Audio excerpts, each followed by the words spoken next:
Bon, alors on me donne le top départ pour démarrer ce deuxième webinaire donc, du Centre de ressources autisme Languedoc-Roussillon. Bonjour à tous, merci aux internautes, aux webinaristes, merci à nos invités qui vont présenter leurs travaux. Merci d'avoir répondu favorablement à notre appel sur la thématique générale de l'inclusion sociale des personnes autistes, en particulier sur la question de la culture et des loisirs pour ce mardi-là. Nous avions déjà inauguré mardi dernier cette thématique de l'inclusion autour de l'activité physique et sportive. Je vous rappelle que de toute façon, vous pouvez voir et revoir tous nos webinaires sur la chaîne YouTube du CRA Languedoc-Roussillon, avec parfois même des suppléments en termes de références, de bibliographie qu'on nous transmet postérieurement. Voilà, donc merci à tous d'être présents. Nous aurons mardi prochain, mais j'y reviendrai, toujours sur l'inclusion, un autre webinaire. On fait comme ça pendant tout le mois de juin, chaque mardi à la même heure, ces petites vignettes, entre guillemets, d'une heure au moment du déjeuner autour de ce thème. Alors, sans plus attendre, on présente nos invités. Donc, nous aurons successivement un témoignage du relais loisirs handicap 30 avec Madame Darcourt, ici présente, qui nous dira un petit peu comment fonctionne sa structure autour des loisirs et de l'inclusion pour les personnes autistes dans ces loisirs avec un support vidéo. Donc, nous partagerons une petite vidéo pour mieux comprendre leur travail. Merci, Madame Darcourt. Ensuite, nous avons en d'avant 66, donc nos amis de Perpignan avec le coordonnateur de l'enfance jeunesse du pôle ressources en d'avant 66 qui viendra nous parler des loisirs et du périscolaire dans le secteur perpignanais. Donc, merci à Madame Desmoulins et à Monsieur Delos d'être présents. Et puis, nous ferons une troisième présentation sur le lien entre culture et lien social avec Monsieur Delmas, directeur d'établissement, qui lui aussi nous présentera une petite vidéo du travail effectué. Voilà, donc 15 minutes pour chacun des participants et puis ensuite on aura 15 minutes pour débattre à partir des questions que nous vous proposons, les webinaristes, les internautes, de poser d'ores et déjà sur le chat que vous avez. N'hésitez pas, nous ne répondrons pas en direct tout de suite à vos questions, mais nous les garderons, ne vous en faites pas, pour le dernier quart d'heure qui permettront, vos questions permettront d'animer nos échanges et nos débats sur la thématique d'aujourd'hui. Voilà, donc sans plus attendre, je passe la parole à Madame Darcourt. Madame Darcourt, rebonjour. Pour Relais Loisirs Handicap 30. Donc, qu'est-ce que c'est Relais Loisirs Handicap 30 et comment vous avez envisagé cette présentation d'aujourd'hui? On fait une petite présentation rapide et après on lancera le film de présentation du relais qui est beaucoup plus vivant et parlant que ce que je pourrais dire pour comprendre un petit peu la démarche. Et je reviendrai à la fin sur quelques précisions et quelques chiffres sur le département du Gard. En fait, le Relais Loisirs Handicap 30, c'est le pôle ressources handicap et inclusion du Gard. Donc, nous intervenons pour faciliter l'accueil des enfants en situation de handicap et des enfants donc présentant des troubles du spectre autistique sur les structures de loisirs collectives ordinaires.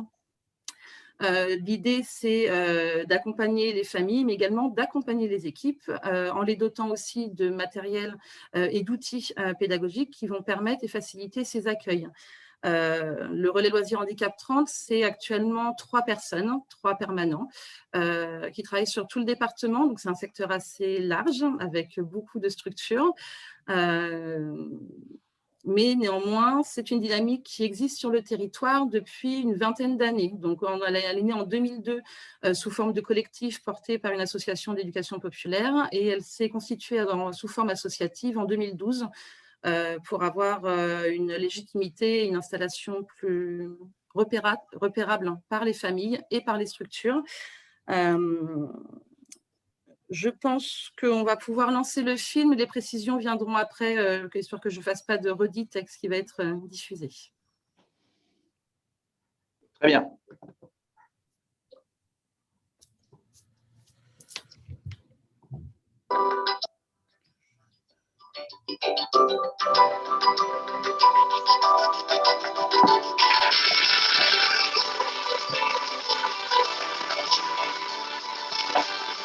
La société, je pense qu'elle ne sera que plus belle si tout le monde a sa place.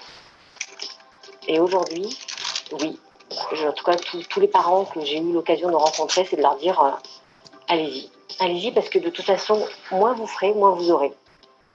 Voilà, il faut se battre pour avoir un petit peu. Au sein du relais loisirs handicap, on y a énormément d'énergie qui ont été précurseurs pour moi d'une certaine façon de faire. Avant, c'était une grande panique, on ne savait pas comment s'y prendre, on avait vraiment du mal à savoir appréhender l'activité vis-à-vis de l'enfant. Les parents ne sont pas directement mis dans l'arène, on peut dire des choses comme ça. Alors, le rôle du relais loisirs handicap France, en fait, c'est une association qui favorise l'accès aux loisirs des enfants en situation de handicap dans les centres de loisirs du département du Gard. En fait, notre rôle, c'est un peu un rôle de chef d'orchestre, c'est-à-dire que chacun doit jouer sa partition de la meilleure des façons. Et donc, nous, notre rôle, c'est que chaque, justement, composante, c'est-à-dire soit la famille, soit le professionnel du secteur médico-social ou du secteur de l'animation, puisse participer et contribuer au temps de loisirs. Donc notre rôle, c'est d'inventer en fait, d'inventer pour que chaque enfant soit acteur de ce temps, mais surtout inventer pour amener du sens et bien que chaque projet d'accueil soit individualisé. Ils ont mis en place un cadre assez précis pour ces accueils et qu'ils font aussi la condition que c'est le cadre, à partir du moment où on suit ce cadre-là, que les choses se passent bien. Et puis aussi parce qu'on voit que dans la dynamique de prise en charge, c'est extrêmement positif pour les enfants qui peuvent bénéficier. Donc notre travail, ça a été vraiment de faire travailler, de mettre en lien le secteur médico-social et le secteur de l'animation, en plaçant la famille au cœur du projet. Donc voilà. Quand on a plusieurs familles qui sont intéressées par l'accueil de ces enfants, on essaye d'avoir une vision globale, par exemple d'un été, et de pouvoir proposer l'offre de loisirs à tous les enfants de façon équitable, mais sans forcément pouvoir les prendre sur tous les temps. Le but est de pouvoir accueillir les enfants et de ne pas mettre en péril ni les animateurs dans la gestion des enfants, ni le reste du groupe dans leur loisirs. Tom, pour des questions d'attention et de concentration, on le met par période de demi-journée pour que ce soit plus facile pour lui et pour l'équipe qui l'accueille. Et ou le matin quand on le dépose, ou le midi quand on le récupère, on arrive toujours à avoir un petit temps d'échange avec quelqu'un pour savoir comment s'est passée la matinée. On peut s'agir soit de modulation en termes d'amplitude horaire ou de fréquence, soit en termes d'adaptation matérielle, humaine ou autre, selon les situations et les besoins de chacun. En tant qu'aidant, c'est comme ça qu'on nous appelle un peu aussi, c'est bien de pouvoir souffler et de pouvoir se reposer sur une structure d'accueil temporaire. Alors même si c'est que des demi-journées, c'est des demi-journées où on peut souffler et se ressourcer un petit peu. Le fait que des enfants différents soient accueillis dans des structures autres que les structures scolaires permet de découvrir aux autres enfants le handicap et également de s'adapter aux difficultés d'autres personnes. Sans cette formalité scolaire ou autre, eh ben, ils sont avec les autres enfants. Et toutes les bonnes choses que l'éducation populaire peut amener à tous les enfants du monde, quoi. Ils apprennent plein de choses, l'entraide, la solidarité, les jeux, où il y a cette cohésion de groupe, que de manger à table, des échanges. Ils se reprennent aussi entre eux. Non, on ne fait pas ça parce que. Mais tout ça avec des mots d'enfant en plus. Il y a des anecdotes, sinon? T'es content d'aller au centre? Ouais. C'est, à mon avis, d'abord un engagement très fort des personnes qui y travaillent, une conviction du bien fondé. Vraiment, on le sent que c'est une évidence pour les personnes qui y travaillent qu'il faut œuvrer dans ce sens-là et qu'il faut œuvrer avec engagement. Ma confiance, c'est rare quand je l'accorde parce que j'ai toujours peur pour Lila. J'ai peur qu'elle soit bien acceptée. C'est surtout d'être acceptée par les autres enfants et si on s'occupe bien d'elle. Des appréhensions, on en a eu comme tous les parents qui confient leurs enfants à des personnes qu'ils ne connaissent pas. Après, nous, c'est vrai que ces appréhensions, elles sont amplifiées du fait que notre petite fille ne communique pas, a un comportement qui est parfois inadapté à la société. Et c'est vrai que ça fait partie des appréhensions. Enfin, chaque enfant a le droit de jouer et que c'est, de mon point de vue, la meilleure façon d'apprendre à être au monde. Et jouer, c'est quand même ce que proposent les centres de loisirs et le plus naturellement possible. En 2003, quand on proposait à une famille de mettre son enfant en centre de loisirs, elle était étonnée. Maintenant, elle ne l'est plus du tout, mais en revanche, elle est sans doute plus exigeante. Mais c'est son droit, et c'est ce qui est intéressant justement, de faire valoir ce droit au loisir pour leur enfant. On leur soumet aussi l'idée que nous, on travaille dans la progression. Et c'est vrai que venir sur des petits temps, ça veut dire que forcément, on augmentera les temps. Et on va forcément vers de la réussite. On module, on adapte, on personnalise, on individualise. Et donc, du coup, on peut revenir aussi. Toujours une grande écoute de l'association sur les problématiques et puis les aspects particuliers de notre enfant. Et c'est vraiment en toute confiance qu'on dépose nos enfants, enfin notre enfant au centre de loisirs. C'est la bienveillance et la volonté, on va dire, viscérale, parce que je pense qu'il n'y a pas d'autre terme, de donner la possibilité à ces enfants d'être parmi leurs pères, qui sont, pas eux, du moins, qui sont dans la normalité. Je pense que c'est un très bon apprentissage pour l'enfant en situation de handicap, mais aussi pour l'enfant en situation, on va dire, classique, parce qu'il accepte aussi la différence et il a un regard peut-être moins dur ou moins craintif de la différence liée à l'handicap. La société a encore du mal avec le handicap et ça ne passera que par les parents d'enfants handicapés, l'évolution du regard. C'est-à-dire que si jamais on s'enferme, on restera enfermé. Si jamais on s'ouvre, le regard sur le handicap va changer.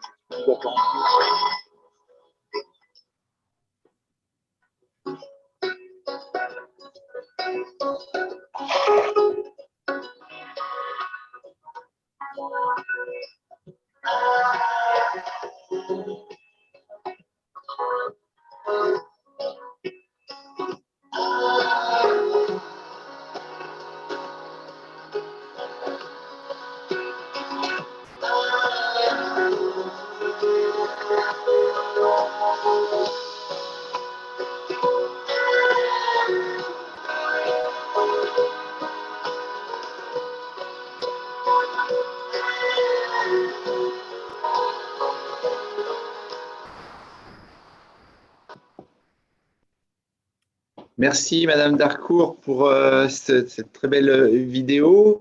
Alors voilà, on attend quels sont les retours que vous avez depuis, parce que ça fait quand même maintenant pas mal d'années que vous fonctionnez. Donc vous avez maintenant une grande expérience dans ce champ-là. Donc qu'est-ce que vous retenez de ces années d'expérience?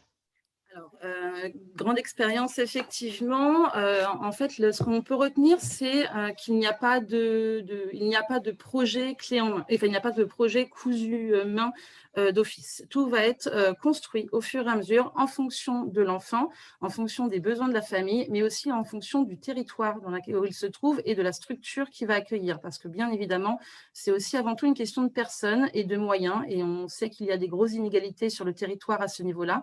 Donc, on va vraiment construire, on est là en fait pour confronter deux mondes, les besoins de la famille et l'enfant et les animateurs qui sont peu ou pas outillés pour accueillir, qui parfois n'ont jamais été confrontés à un enfant qui a un fonctionnement différent. Et on va être là pour justement juxtaposer les besoins de l'un avec les contraintes de l'autre et créer au fur et à mesure. Donc, il y a aussi cette notion de temporalité. On le sait que dans le handicap, la notion de temporalité est importante, que ce soit vis-à-vis du cheminement, de l'avancée, du système du parcours de soins.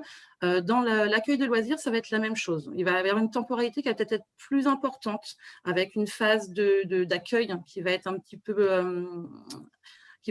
plus longue avant de pouvoir venir sur des temps, une augmentation des temps d'accueil, mais c'est vraiment du cas par cas. Actuellement, en 2020, l'association, elle comptait 220 adhérents individuels, qui sont soit des familles pour lesquelles l'adhésion est gratuite, soit des particuliers qui soutiennent la démarche, et 55 adhérents collectifs qui sont les organisateurs de structures de loisirs. On travaille avec 115 structures sur le département.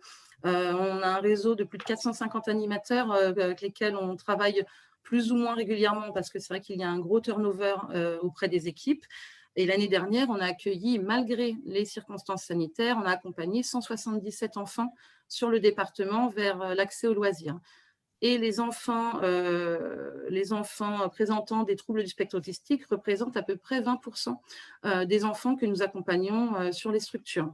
Donc, qui, eux, en plus, demandent vraiment une adaptation particulière, que ce soit dans les systèmes de communication, l'organisation des temps, la ritualisation des temps d'accueil. Donc, il y a tout un travail autour de ça qui va être réalisé avec l'équipe. D'accord. Très bien. Peut-être on reviendra sur le débat de tout à l'heure avec d'autres questions, sauf si vous avez un dernier mot à rajouter, un dernier commentaire. Dernier commentaire, j'inviterai toutes les équipes, les familles à ne pas hésiter à se rendre sur notre site internet pour nous solliciter pour un projet d'accueil ou juste un questionnement. On est vraiment disponible pour aussi orienter et être une écoute. Donc, on recense voilà, tous les besoins. Il ne faut pas hésiter à nous contacter directement. On est très, très disponible. Très bien. Bon, merci, Madame Lacour. À tout à l'heure pour les échanges. Donc, je vais passer la parole à nos amis. On traverse le Languedoc-Roussillon. Du Gard, nous passons aux Pyrénées-Orientales, notre belle région d'Occitanie-Est, Languedoc-Roussillon, est faite de contrastes. Bonjour, Perpignan. Bonjour. Et en avant, 66. Bonjour. Bonjour. Voilà, alors là on est sur une autre forme d'accueil, une autre forme de loisirs. On est dans le scolaire et le périscolaire. Vous nous en dites plus? Oui, alors pas très loin du pôle du relais loisirs 30, puisque du coup c'est nos homologues. Du coup on sera dans une démarche. En complément de ce qui a été posé par Aurore d'Harcourt tout à l'heure, du coup, nous, on va être plus dans le détail de comment ça se passe en termes de démarche sur la question périscolaire et extrascolaire. Voilà. Donc, du coup, on va vous proposer un diaporama, donc on va disparaître pendant un petit moment par magie. Je rappelle que vous êtes Monsieur Delos et que vous êtes accompagné de Madame Demoulin, Voilà. Tout à fait. Vous êtes un binôme. Exactement, et donc dans notre salle, on est 4, puisque du coup, nous sommes accompagnés par des étudiants en formation TISF et du coup en recherche d'orientation, plutôt vers une orientation AES, accompagnement éducatif et social. Voilà. On accueille quand même beaucoup de stagiaires tout au long de l'année, et puis pour nous, c'est aussi une façon de promouvoir l'accueil inclusif que d'accueillir des stagiaires, des futurs professionnels qui vont travailler dans des structures. Très bien. Donc voilà, je vais commencer par vous présenter donc, le pôle ressources des Pyrénées-Orientales en Davant 66. Je suis Carole Demoulin, je suis coordinatrice petite enfance du dispositif et je suis employée de l'association Mireille Bonnet, Petite Enfance et Handicap. Et Mathieu. Voilà, donc moi Mathieu Delos, donc je suis employé par l'association Les Francas des Pyrénées-Orientales et donc moi je suis plus sur les actions enfance-jeunesse, donc 5 ans à 17 ans. Et donc, depuis une dizaine d'années maintenant, nos deux associations, Mireille Bonnet, Petite Enfance et Handicap et les Francas, unissent leurs compétences pour proposer une démarche inclusive sur tout le département des Pyrénées-Orientales pour faciliter l'accueil des enfants de 3 mois à 17 ans, quelle que soit leur déficience, et éventuellement pour des enfants dont on suspecte une déficience, donc c'est représenté par le point d'interrogation, c'est-à-dire des enfants qui bénéficient d'un suivi complémentaire CAMS ou CMP et qui sont en attente d'un diagnostic.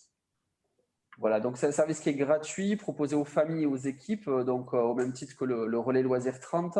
On a des partenaires plus ou moins similaires, du coup, qui sont à la fois techniques et financiers, c'est-à-dire que au-delà de financer notre service, ils sont aussi au pilotage, c'est-à-dire qu'à chaque fois, notre démarche est en cohérence avec la politique nationale, puisque du coup, on a le ministère de l'Éducation nationale, de la jeunesse et des sports, puisque depuis le 1er janvier, on fait tous partie de ce ministère-là, le volet loisirs vient de rentrer dans le ministère.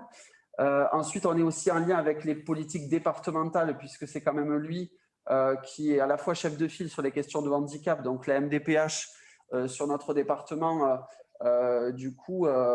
valide un petit peu la démarche aussi que nous posons. Et concernant tout ce qui est les politiques en lien avec les services aux parents, donc la Caisse d'allocation familiale et la MSA Grand Sud nous soutient aussi dans notre déploiement. L'assurance maladie est plus axée sur les enfants plutôt avec des troubles de la santé et du coup soutient également notre service. Alors, le pôle ressources Sanda Bande 66 est porté, je vous l'ai dit, par 2 associations. L'association Mireille Bonnet, qui est une association parentale qui est structurée en 3 pôles. Un pôle accueil, puisque nous gérons des établissements d'accueil du jeune enfant. Nous proposons également des actions parentalité, dont en DABAND 66, le dispositif, en tout cas pour la partie petite enfance. Et puis, par ailleurs, un pôle développement des compétences à destination des professionnels du secteur de la petite enfance. Voilà, donc nous, l'association d'éducation populaire Les Francas, donc on anime aussi depuis 1998 un réseau à la base où c'était seulement les structures qui voulaient bien accueillir des enfants en situation de handicap à ce moment-là. C'est important aussi de le rappeler dans le temps. Aujourd'hui, au fil du temps, depuis 2011, donc avec le partenariat avec l'association Mireille Bonnet, nous avons pu donc du coup ouvrir le champ de la petite enfance et être plutôt dans l'application de la loi. Et c'est un petit peu comme ça que notre démarche est pensée. Alors, le pôle ressources que nous coordonnons, Mathieu et moi, nous sommes 2 éducateurs spécialisés en poste à temps complet. Et donc, le pôle ressources a 3 missions essentielles. Une mission d'information, de sensibilisation et par ailleurs l'accompagnement. Alors, à destination d'abord, effectivement, des familles, des parents ou responsables légaux, mais aussi des gestionnaires de structures d'accueil collectives, c'est-à-dire les communautés de communes, les communes ou des associations. Et donc, sur l'accompagnement, nous intervenons dans les multi-accueils micro-crèches, les ACM périscolaires et les ACM extrascolaires. Alors, la mission d'information se décline à destination des RAM également, les relais d'assistants maternels, puisque nous n'intervenons pas pour l'accompagnement au domicile des assistantes maternelles. Et puis, cette mission de sensibilisation, puisque nous proposons des modules de formation ou de sensibilisation à destination des professionnels en formation initiale ou continue sur la question de l'accueil inclusif. Alors, cette démarche d'accueil en structure collective, comment elle se déploie? Alors, on peut être contacté de prime abord par des parents ou directement par les structures à partir du moment où la fiche d'inscription fait état pour l'enfant d'un projet personnel de scolarisation ou d'un suivi complémentaire, CAM, CMP, hôpital de jour, ou dans des cas un peu plus exceptionnels, un PAI, projet d'accueil individualisé, mais à condition qu'il y ait des gestes techniques réguliers et que ça ait une incidence, un impact très fort sur l'organisation de la structure. Donc, on peut être appelé par les uns ou par les autres. Et donc, notre mission, c'est de faciliter l'accueil des enfants dans les structures d'accueil collective. Il y a la possibilité également, lorsque le projet d'accueil en structure d'accueil collective, que ce soit en crèche ou dans le périscolaire ou dans l'extrascolaire, il se peut aussi que ce soit une demande à l'initiative des référents médico-sociaux éducatifs, c'est-à-dire les CAMS, les CMP ou les IME, lorsque effectivement ce projet d'accueil en structure collective a un intérêt pour le projet personnalisé pour l'enfant. Nous, notre démarche, on l'appelle le PIAM, c'est le projet d'inscription dans un accueil de mineurs. Et très concrètement, ça passe par un premier contact avec la famille, une prise de rendez-vous. Et à partir de ce moment-là, on leur envoie un formulaire en ligne de manière à recueillir des besoins, certains besoins d'accueil et leurs coordonnées. Et puis, nous les rencontrons pour la première fois. Nous nous présentons à eux et nous recueillons éventuellement leur autorisation pour intervenir sur la structure. La première étape, c'est le recueil d'infos des besoins de l'enfant que nous allons dans un second temps transmettre aux équipes qui vont accueillir l'enfant. Et donc, c'est à ce moment-là qu'on recueille un certain nombre d'informations inhérentes aux besoins je dirais, généraux de l'enfant, ses potentialités, ses habitudes de vie, ce qu'il aime faire. Et puis, par ailleurs, des besoins un peu plus spécifiques. Est-ce que l'enfant a besoin d'isolement? Bon, là, on pense tout particulièrement à un enfant qui peut présenter des troubles du spectre de l'autisme. À quel moment c'est plus difficile pour lui d'évoluer dans le collectif? Et puis, tous les besoins qui vont être relatifs aux repères, aux besoins de rituels, quels sont les centres d'intérêt restreints, etc. C'est ce qu'on va recueillir au moment de la première rencontre avec la famille. Et à partir du moment où la famille nous a donné l'autorisation de le faire, on se met en contact avec d'éventuels référents médico-sociaux, du CALS, du CMP, de l'IME, de manière à compléter notre recueil d'informations. Alors, on a voulu vous présenter rapidement un extrait d'un recueil d'infos pour voir aussi ce que ça pose. Donc, c'est quand même un entretien qui dure à peu près 1h30. Au niveau de cet entretien, l'idée, c'est vraiment d'être au plus près de ce que l'équipe accueillante a besoin de savoir. Et on s'aperçoit que l'objectif, c'est pas de savoir exactement quel est le trouble précis du spectre de l'autisme qui est concerné, mais plus globalement en termes de besoins à prendre en compte. Et donc, c'est là aussi où on repose la question de peut-être qu'on n'est pas obligé d'être spécialisé à ce moment-là. Déjà, dans un premier temps, il faut déjà savoir ce qu'il faut prendre en compte en termes de besoins pour ces enfants. C'est généralement un document qu'on réactualise, qui peut s'actualiser des fois au bout de 3 ou 4 mois en fonction de la situation et de l'âge de l'enfant. Donc là, on est sur un enfant élémentaire, en sachant qu'en fonction de l'âge des enfants, notre document varie. Donc là, c'est déjà la synthétique des questions qui sont posées aux familles et qui doivent être le plus accessibles possible aussi, parce que généralement, on est beaucoup dans des comptes rendus, des choses dans le milieu médico-éducatif et social, mais sauf que sur le terrain, il faut aller aussi au plus rapide et à l'essentiel. Et donc, on aide aussi à la synthétique. Et puis, pour éviter aussi à ces familles de pouvoir, qu'on leur reproche de ne pas avoir tout dit. C'était aussi notre objectif à nous. C'est qu'à un certain moment, les choses sont dites, sont posées lors d'un entretien. On essaye aussi, on a parlé dans le relais Loisirs 30, dans le film, on parle de confiance. Bien, c'est aussi ça le plus important, être dans un endroit un peu neutre. C'est aussi ça l'objectif d'un pôle ressources. Avoir une certaine neutralité dans les choses pour pouvoir adapter au mieux l'accueil et la prise en charge. Donc, vous voyez là, c'est un résumé d'une situation qui permet de pouvoir voir aussi ce que ça donne concrètement. Après, en sachant qu'on a aussi, au-delà des besoins fondamentaux, il y a la relation aux autres.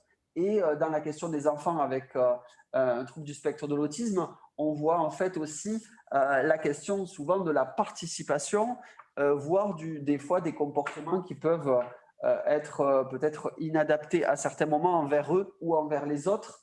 Et donc, c'est aussi l'idée de pouvoir, dans ces situations, rassurer certaines personnes et surtout voir à quel endroit l'enfant peut aussi des fois exprimer. C'est-à-dire qu'à un certain moment, ça s'exprime, c'est pas parce que ça s'exprime qu'on ne peut pas l'accueillir.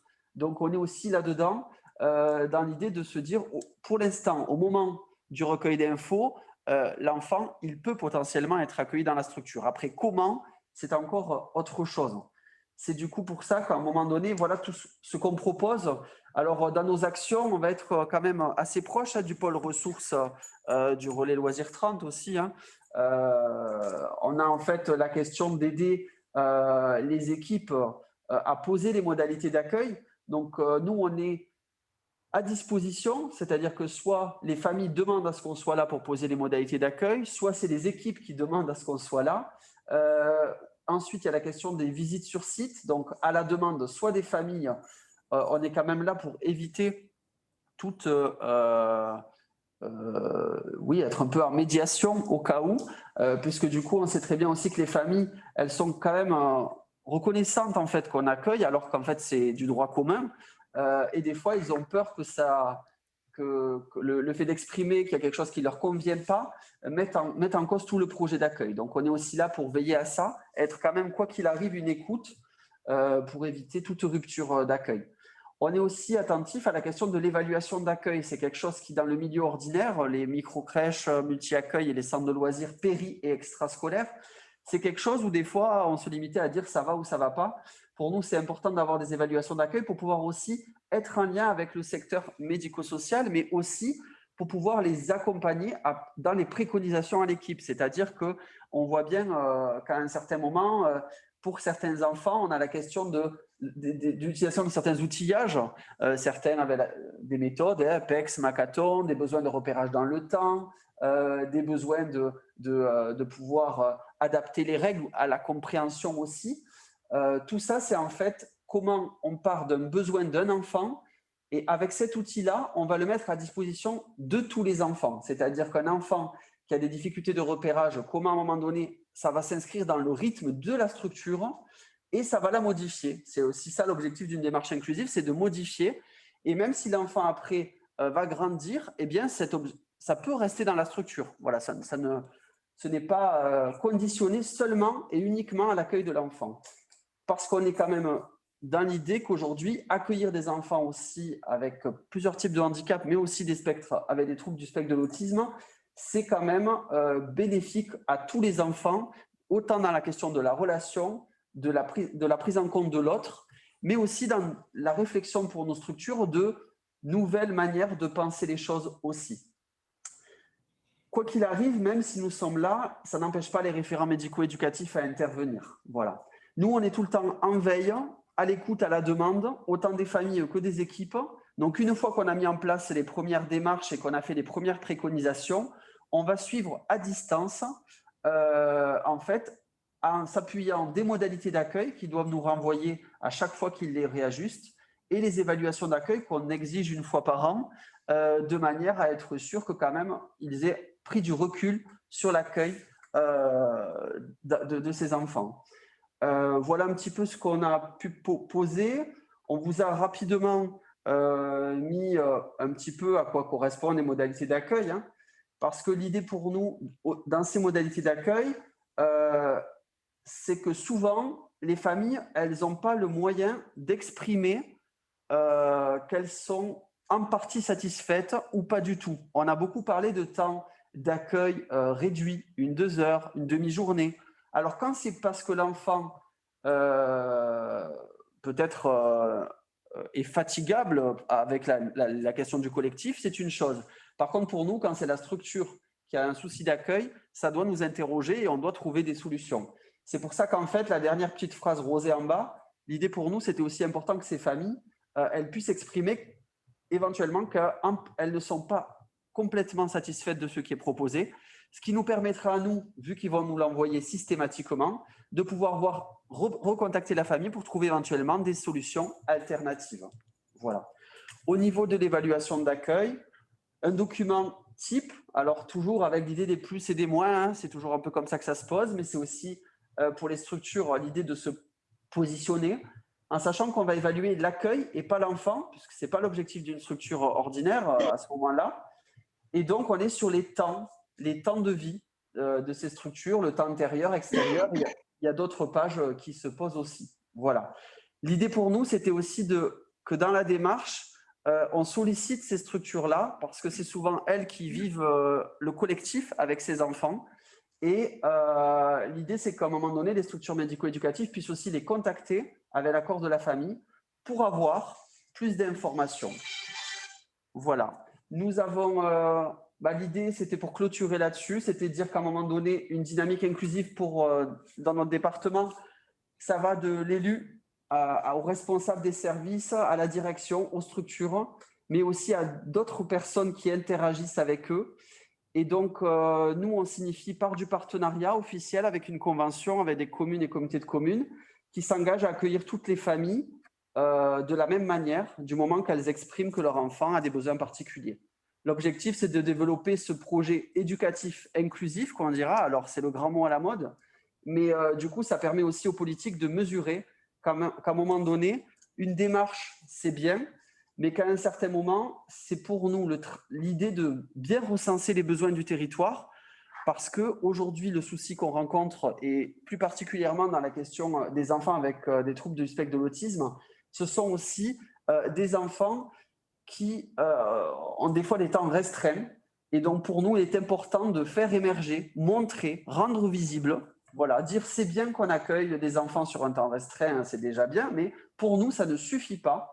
Et il faut qu'on trouve des outils et des argumentations. Et donc, c'est un peu ça la démarche aussi, pour pouvoir à un moment donné interpeller les élus pour qu'ils puissent mobiliser les moyens du territoire, en clair, trouver des sources de financement parce que l'accueil ou la personne en plus dans les structures, quand c'est vraiment nécessaire, eh bien, du coup, c'est très compliqué de les avoir aujourd'hui encore dans le loisir et dans la petite enfance. Donc, c'est pour ça que notre démarche est de faire émerger les besoins, puisque du coup, c'est souvent le petit souci que nous avons, c'est qu'à un certain moment, on nous dit ils sont accueillis, mais personne ne sait combien de temps. Donc, notre objectif à nous dans la démarche, c'est aussi faire bouger les choses et peut-être que des moyens humains, on va dire, seront un peu positionnés à terme plus régulièrement pour l'accueil de tous. Voilà pour nous. Très bien. Merci. Merci à tous les deux pour cette présentation. Je vous demande de fermer votre diaporama que vous pourrez retrouver de toute façon sur le site pour ceux qui nous écoutent ou ceux qui n'ont pas pu être présents à cette heure-là. Vous retrouverez ce diaporama. Merci. Pour qu'on ait du temps un peu pour la discussion, on reviendra sur les questions tout à l'heure. Je vais enchaîner tout de suite avec Monsieur Delmas Fabien, directeur d'établissement, partenaire depuis de longues années du CRA. On revient dans l'Hérault pour une nouvelle expérience. Bonjour Fabien, c'est quoi alors cette idée d'aller hors les murs? Alors, d'abord, oui, donc Fabien Delmas est directeur à la DPEP 34 et entre autres d'un IME, d'un CESAD, déficient intellectuel et troubles du spectre autistique.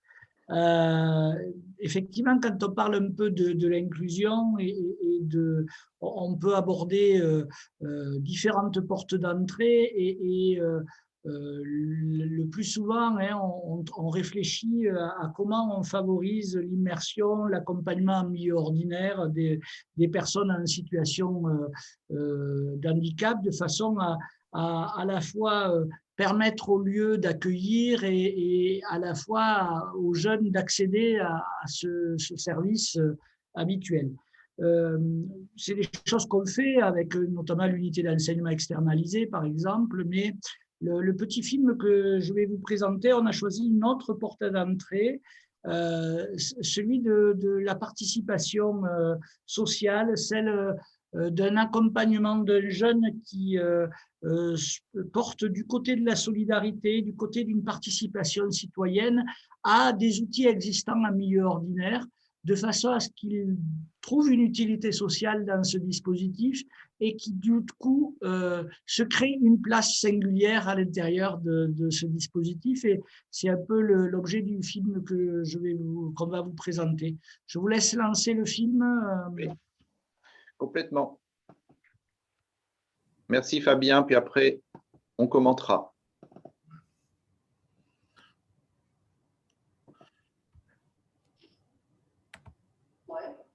On porte des livres à ceux qui ne peuvent pas aller à la bibliothèque. Donc, on va les charger leurs livres et on leur amène. Et du coup, ça te rapporte quoi cette activité? De leur rendre un grand service. Super. À toi, Arthur? Allez, je m'appelle Arthur et j'attends entre service amener des livres aux personnes âgées. Merci, Arthur. Alex? Je suis Alexandre. On va chercher les livres à la bibliothèque.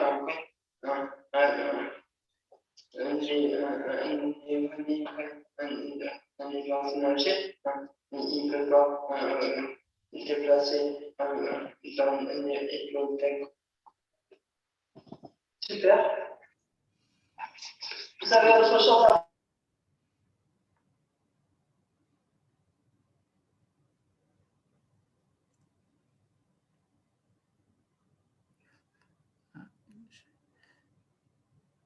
J'ai une...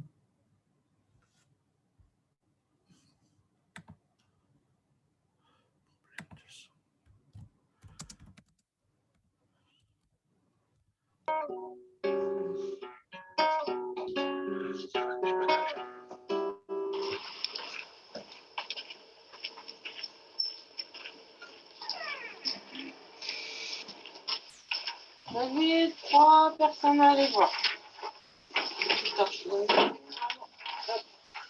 Allez, vas-y.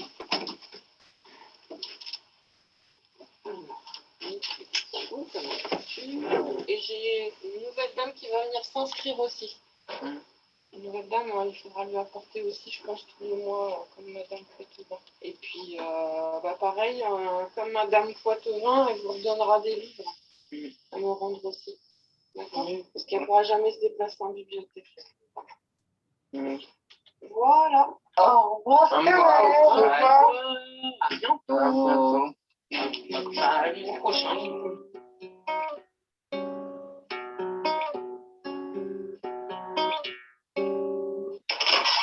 Bonjour. Bonjour. Vous allez bien? Merci. Vous êtes bien accompagné aujourd'hui, tout va bien? Tout va bien. Bon, merci beaucoup alors, super.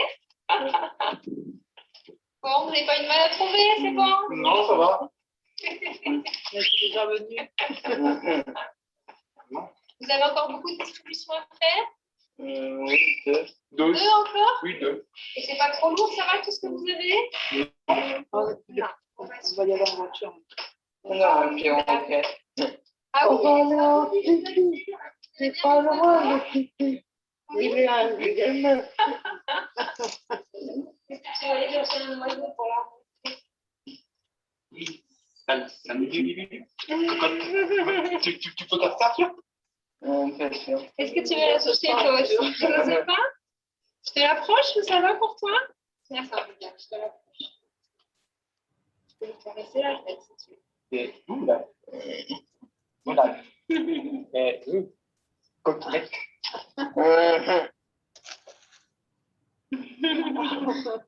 Tu veux la prendre sur ton doigt? Oui. Essayer?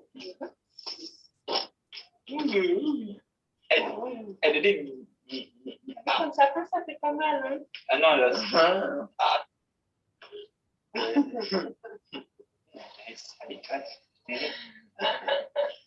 Oh ouais, t'as un bon porteur, Arthur. Je te la reprends, je vais faire une photo. Oui, on va continuer. Merci. Bon, mais bonne continuation. Merci.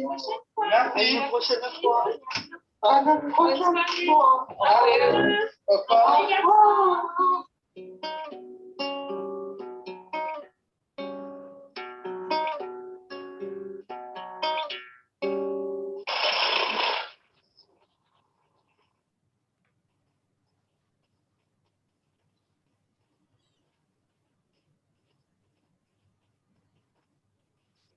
Veuillez patienter, nous traitons votre appel.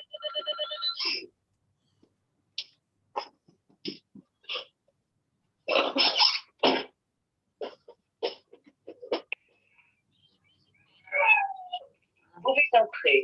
Merci.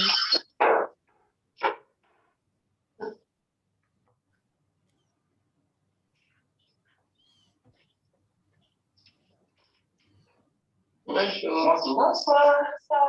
Ah, super. Alors, qui c'est qui les amène? Moi. Comment tu t'appelles? Romain. Très bien. Ça va les jeunes? Ça va? Ça va, vous? Bonsoir. Est-ce que ça vous embête d'en récupérer d'autres pour les ramener à la bibliothèque? Non. Non. Ah. Rentre si tu veux, Romain. Oui, Bon, impeccable. Merci. Bon, mais la prochaine fois, on en prendra d'autres alors. Ok. Comme ça, vous nous les ramènerez. Ok. Merci. Merci à vous, les jeunes. Bonne soirée. Bonne soirée. Au revoir.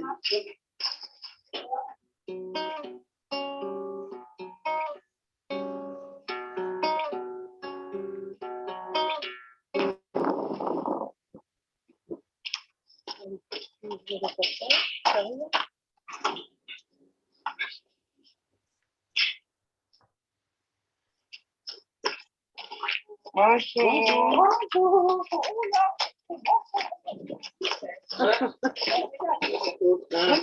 Oh, Lucie.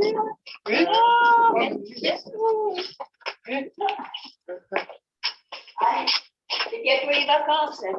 Ah, vous voyez, hein. Mais pour toi, celle-ci? Oui. D'accord, impeccable. Ça va? Ça va. Oui. Ça va. Ça y est, la vitesse dans les fêtes. Ah oui, il faut, hein. Vu que c'est déjà là. Les personnes âgées? Oui, pas aujourd'hui. Ah. La prochaine fois, peut-être. Allez, une bonne fin de journée. Il n'y a pas de quoi qu'on fait. Au revoir. Je vais les rendre à la bibliothèque.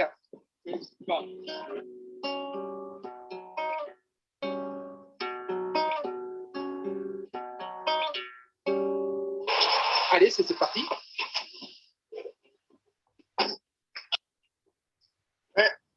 Ça fait un coup. On sent un petit peu, Romain, quand même. Oui. Hein? Il faut un petit peu, quand même, Romain. Non, c'est Romain, hein. C'est un parfait. Vous partagez. Il reste un livre. Hein. Et les cicatrices, on en fait quoi? Et on l'a jeté en dedans. Non, Non, l'élastique de cela. Ça servira pour la prochaine fois. Voilà. Et voilà. Allez. Allez. On a fini les photos.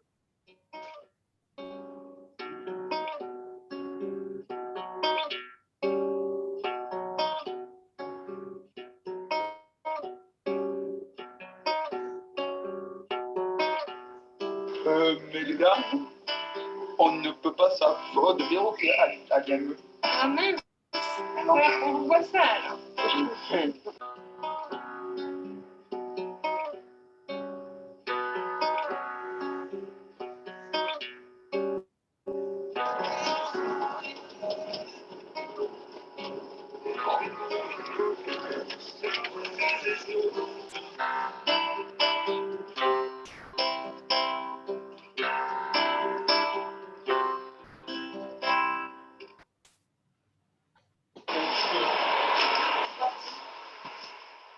C'est parti, ma petite. Bien qu'il va. Merci à toi. Merci Fabien pour cette vidéo. Fabien, on ne t'entend pas. Et juste pour effectivement, on souhaitait autour de cette action faire rencontrer des besoins identifiés par une bibliothèque, à savoir des gens qui avaient voulaient avoir accès aux livres et pour différentes raisons ne pouvaient pas y accéder par rapport aux heures d'ouverture, etc. Et puis nos jeunes qui pouvaient se rendre disponibles et proposer une livraison à domicile. C'est aussi l'occasion pour nous de travailler tout un tas de choses, hein, des habilités sociales, se repérer, se déplacer. On a fait un peu la liste de tout ça. J'aurais pu vous présenter aussi d'autres types de choses qui se font, comme par exemple la participation à la banque alimentaire, à la fois sur des aspects de logistique, comme ranger les denrées lorsqu'elles arrivent, mais aussi la distribution et donc une dimension très solidaire, ou des actions un peu éco-citoyennes telles que le nettoyage de certains espaces verts. Ce qui nous intéresse dans ce type d'action, c'est de positionner vraiment nos actions avec ces jeunes dans les valeurs associatives de solidarité et de se mettre finalement dans de faire vivre des aspects de citoyenneté, de pair aidance, et de l'utiliser comme des leviers, non pas de pair aidance vis-à-vis de pairs en situation de handicap, mais de pair aidance en termes de citoyenneté, et de positionner finalement nos usagers comme des citoyennes à part entière de leur territoire, et de travailler ainsi une dimension inclusive. Voilà. D'accord. Très bien. Bah, écoutez, merci à tous les trois. Je vais vous demander d'ouvrir vos micros. Plusieurs questions se posent. La première, c'est une question autour de l'anticipation et de la préparation. On a l'impression que ce soit pour En d'Avant, pour Relais Loisirs, que pour pour Romain. Il me semble que ce que vous avez aussi mis en avant, c'est qu'il ne suffit pas de décréter l'inclusion pour que ça soit effectif, mais qu'il y a quand même tout un travail de préparation en amont pour que cette inclusion soit aussi réussie. Qui veut prendre la parole sur cette question du travail en amont et de préparation? Madame Darcourt, peut-être. Je peux préciser, voilà, effectivement, tout le travail, le gros du travail, c'est, je dirais, la phase préparatoire. On ne vous entend pas très bien, Madame Darcourt. Ah, est-ce que là, ça va un peu mieux? Bon, il faut que je me rapproche vraiment de l'ordinateur. C'est vrai que la phase préparatoire, c'est un très gros travail. Donc, nous fonctionnons un peu comme en Avant 66. On va être sollicité soit directement par les familles qui ont un souhait d'accueil en centre de loisirs au plus proche de leur domicile, soit par un centre de loisirs qui accueille déjà un enfant pour lequel il a repéré des particularités qui leur posent souci dans le quotidien, soit par une structure du médico-social pour lequel l'accueil peut être intéressant. À partir de là, effectivement, la préparation d'accueil à proprement parler va démarrer. On s'appuie également sur un recueil d'informations qui est complété par la famille et complété également par le référent du secteur médico-social qui accompagne l'enfant, quand il y en a un. Et ce document va servir de base. Alors, on est bien d'accord, c'est une photographie à un instant T, donc il est susceptible d'évoluer en fonction des évolutions de l'enfant. Mais cette photographie va nous permettre, au moment de la préparation d'accueil avec l'équipe, donc lors de cette rencontre, il y a la famille, le référent du secteur médico-social qui accompagne l'enfant, le directeur et, si possible, un animateur de la structure du groupe d'enfants en question, et nous-mêmes. Lors de cette rencontre, qui se déroule en 2 temps, on va présenter qui est cet enfant, parce que comme le précisait Mathieu tout à l'heure, effectivement, on ne va pas s'intéresser tant à ce qu'il a, mais surtout à qui il est, les manifestations, ses besoins, les particularités. Et en second temps, on va présenter également le fonctionnement de la structure. Parce que, comme je disais tout à l'heure, c'est vraiment un ajustement des 2 côtés. Donc, prendre conscience aussi des réalités du terrain.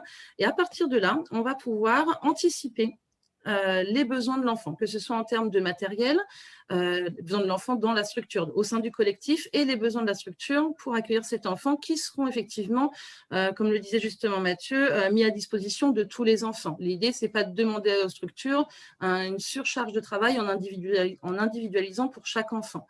Mais on se rend compte que la prise en compte des besoins individuels vont de toute façon servir au collectif, puisque beaucoup d'enfants vont se servir de ces autres moyens de communication qui seront mis à leur disposition. Mais c'est un gros travail avant, de construction aussi avec l'équipe, parce que cette préparation va poser les jalons. Néanmoins, après, il va falloir que l'équipe, elle, travaille aussi en interne pour préparer ces temps d'accueil et préparer ces temps d'accueil dans un premier temps, mais aussi se garder du temps pour évaluer et effectivement réfléchir à de nouvelles adaptations ou de nouveaux ajustements si les modulations et les ajustements proposés, on se rend compte que finalement, ce n'est pas cohérent. On est vraiment au cas par cas et l'ajustement va être quotidien.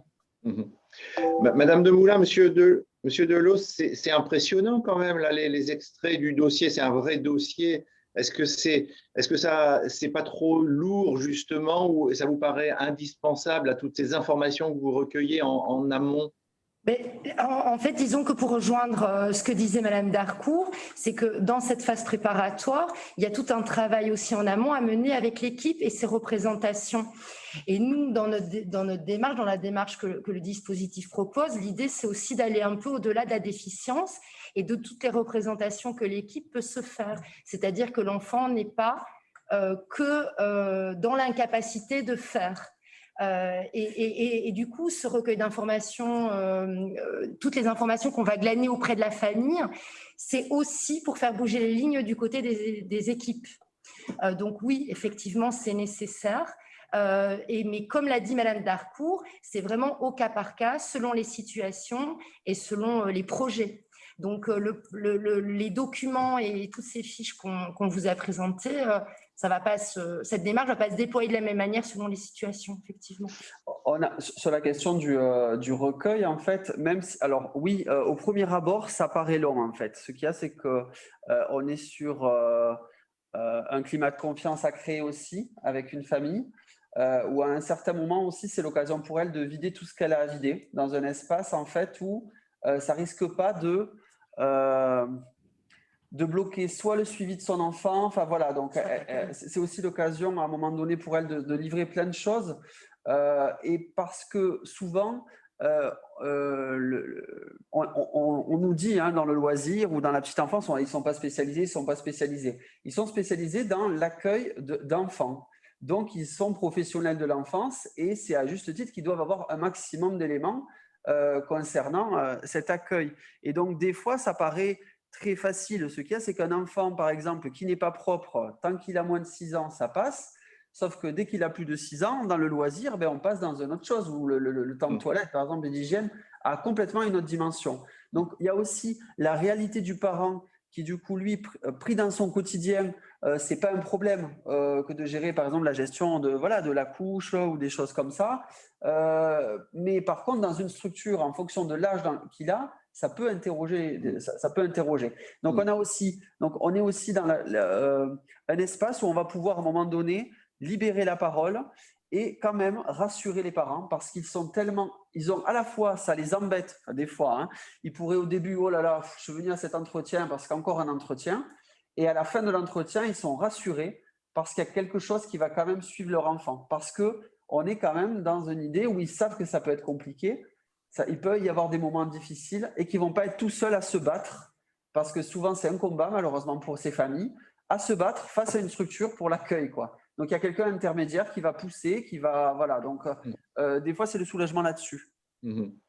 Fabien, ça a dû être un sacré travail pour Romain, Arthur.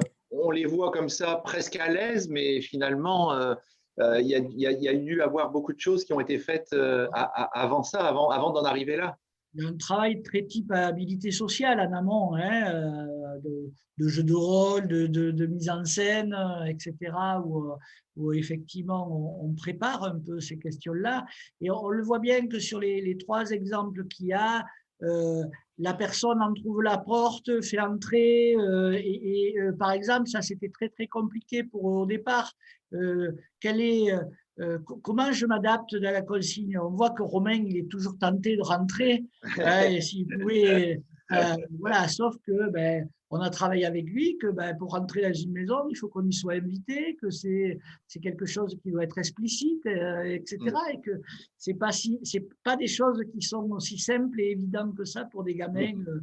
Parce que là, on a un gamin avec un profil autistique, 2 autres plutôt déficients, dont un Prader-Willi. Voilà, donc c'est des profils un peu différents, mais la problématique quand même des habilités sociales et de l'interaction, elle est quand même pas aisée pour les uns et les autres, quels qu'ils soient. Ouais.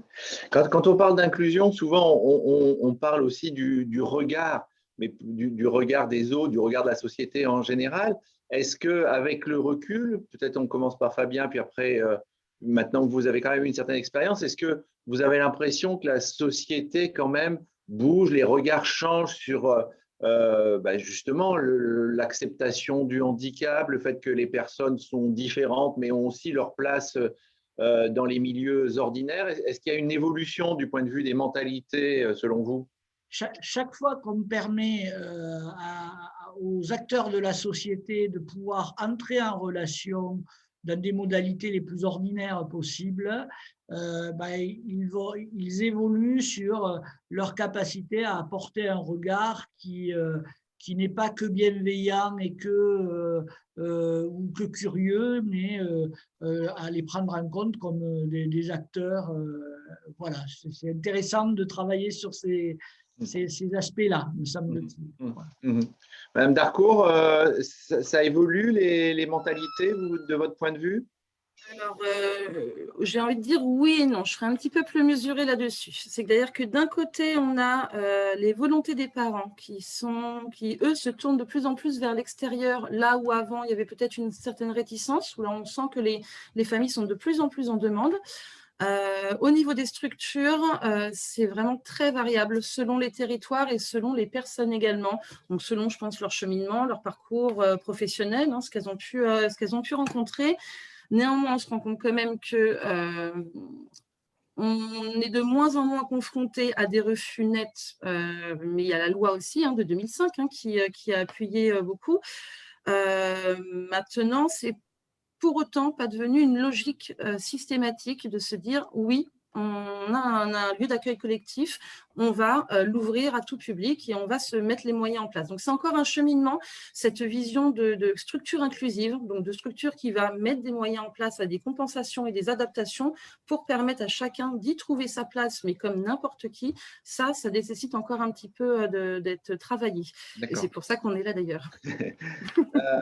Un mot, Madame Demoulin, Monsieur Delos, sur cette question-là du regard, oui, de la société, des personnes avec qui vous travaillez. Moi, de mon point de vue à moi, sur la petite enfance, je rejoins ce que vous venez de dire, Madame Darcourt. Parfois aussi, on peut avoir, et ça se pose quand même assez souvent, des accueils où on présuppose la vulnérabilité de l'enfant, c'est-à-dire que la structure accueil a envie d'accueillir, mais présuppose que l'enfant va être beaucoup plus vulnérable et à protéger davantage que les autres. Et donc, quand on peut mener des observations sur site, on se rend compte que l'enfant est accueilli, mais il reste toujours à proximité des animateurs, ce qui peut parfois freiner finalement les objectifs de départ, c'est-à-dire que l'enfant évolue au milieu des autres. Mais ça, c'est aussi un travail qu'on engage. Et puis toi, tu voulais peut-être parler, voilà. Nous, sur le changement de regard, c'est plutôt dans la sensibilisation qu'on a, puisque sur nos départements, on intervient sur tous les BAFA, le premier niveau d'aptitude à la fonction d'animateur, et on intervient sur tous les approfondissements, donc sur une session de 3 heures, tous ceux qui en est sur le département, où du coup, on a travaillé la notion de l'accueil d'enfants à besoins particuliers et dont le handicap. Et du coup, dans ce cadre-là, on s'aperçoit vraiment que les plus jeunes trouvent même notre intervention, quand on dit que c'est la question du droit et le droit d'accès, ils se demandent pourquoi en fait on leur rappelle, parce que pour eux c'était évident.